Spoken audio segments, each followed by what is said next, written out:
the ruler of the whole universe. Wenn manche Menschen die Bibel lesen,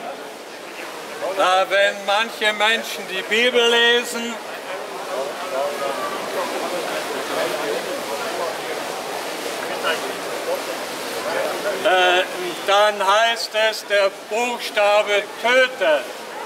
Ja, wenn ich jetzt die Bibel lese, da picke ich mir das raus und ich picke mir das raus und das.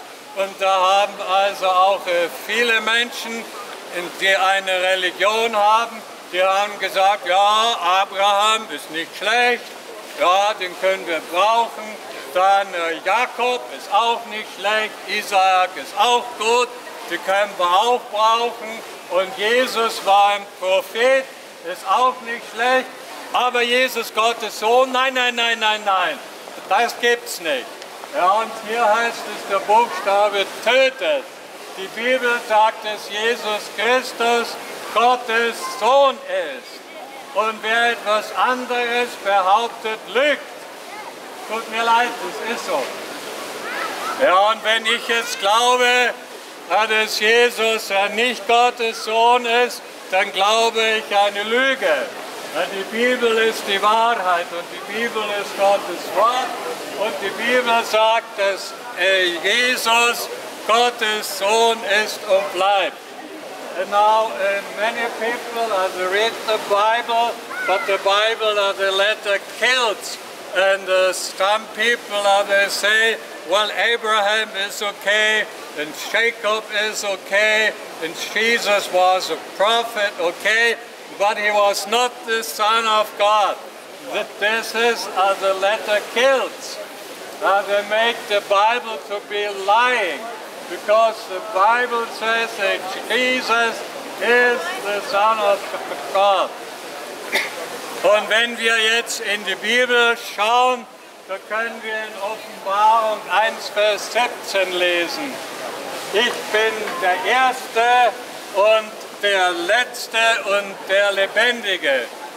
So if we open our Bible, then we can go to Revelation. And in Revelation there's John. And John, he was on the island of Patmos in captivity because of the testimony of Jesus. And the testimony of Jesus is, that's in Revelation 1 verse 70, you can read it. Hello. So you can read it. So it is in Revelation 1 verse 70, I am the first and the last and the living one. And this is the testimony of Jesus. I was speaking about this so already 3 times ago, but today it is not only that he is the first and the last and the living one, but he must be the first and the last and the living one in our lives.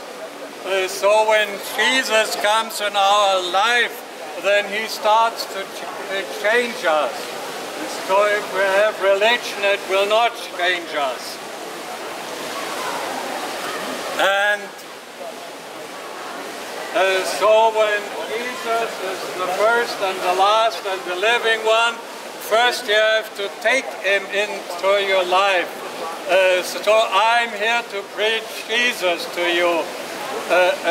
These people and the brothers and sisters here, they also give you Christian papers and the Bible, and they also speak about Jesus. And if you are together with other Christians, they also give you a testimony of Jesus. And this is all that God who wants to reveal himself. Gott möchte sich uns offenbaren. Ja, und wenn sich Gott mir offenbart, ja, dann habe ich auf einmal aus allererster Hand habe ich eine Antwort. Und Gott, der hat sich uns in Christus Jesus offenbart und er offenbart sich in der Bibel und in der Gemeinschaft, wenn Christen sich versammeln. Und wenn Gott sich offenbart hat, dann musst du selber Kontakt mit ihm aufnehmen. Das sind also viele Menschen, die sagen, das macht ja der Bischof und der Pastor und der Prediger und der Kardinal, die machen das schon. Und da wird man als Baby getauft und dann hat man die Kommunion oder die Konfirmation und dann heiratet man christlich und dann wird man christlich beerdigt. Und das ist alles, um das Gewissen zum Schweigen zu bringen. Aber es bringt einen nicht an Gott heran. People, when they're babies, they're getting baptized, and then they have the communion, when they start to go to school, and then later when they're 14 years, they have the confirmation. But this is not written in the Bible, it is man-made religion.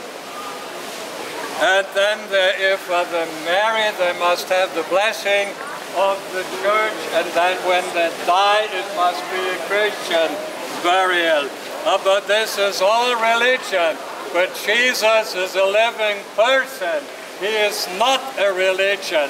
I am preaching a living person to you, and I hope that he will reveal himself to you.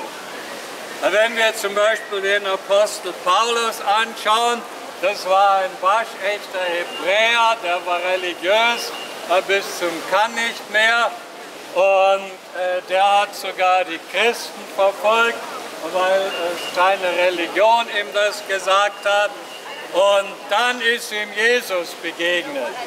When you look at the Apostle Paul, so he was a real Hebrew, he was from Israel, and he was religious, and he was a Pharisee, and he even persecuted the Christians because his religion told him. And then when he was on the way to Damascus, then Jesus revealed himself to him. And what happened? He fell down from the horse, and there was a brilliant light. And the first thing he said, Lord, Lord, who are you? So mit anderen Worten, als Jesus hat dem Apostel Paulus auf dem Weg nach Damaskus begegnet ist, da ist der Paulus vom Pferd gefallen, war blind, und das Erste, was er erkannt hat, da ist einer über mir. Da kommt also meine Religion nicht dran. Da hat er gesagt, Herr, Herr, wer bist du? Und das ist heute auch, wenn Jesus euch heute begegnet, wenn es Jesus wirklich ist, dann kommt ihr nicht umhin, dann müsst ihr sagen, Herr, dann merkt ihr, einer ist über euch. Und dann hat Jesus ihm gesagt, ja, ich bin derjenige, den du verfolgst.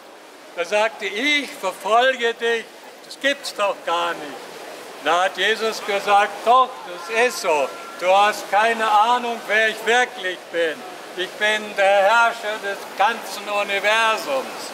Und ich bin derjenige, der die ganze Welt geschaffen hat. Und ich lebe in den Christen.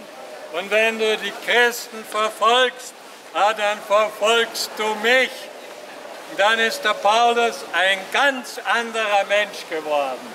Und Christsein heißt ein ganz anderer Mensch sein.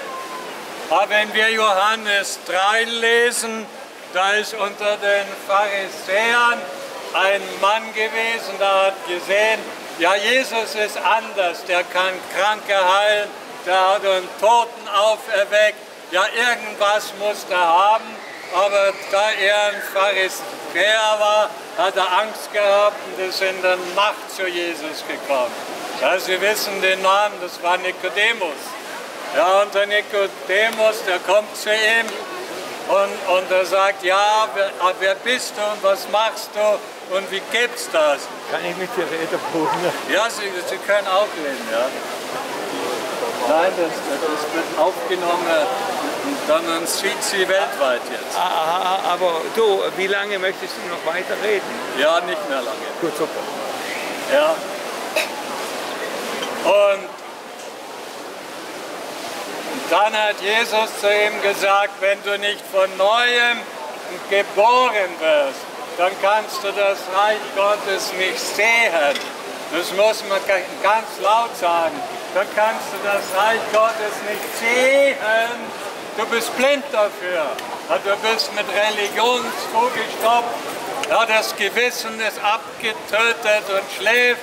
Und dann kannst du das Reich Gottes nicht sehen. Ja, Gott muss unsere Augen öffnen. Und das geht nur, wenn Jesus Christus sich uns offenbart.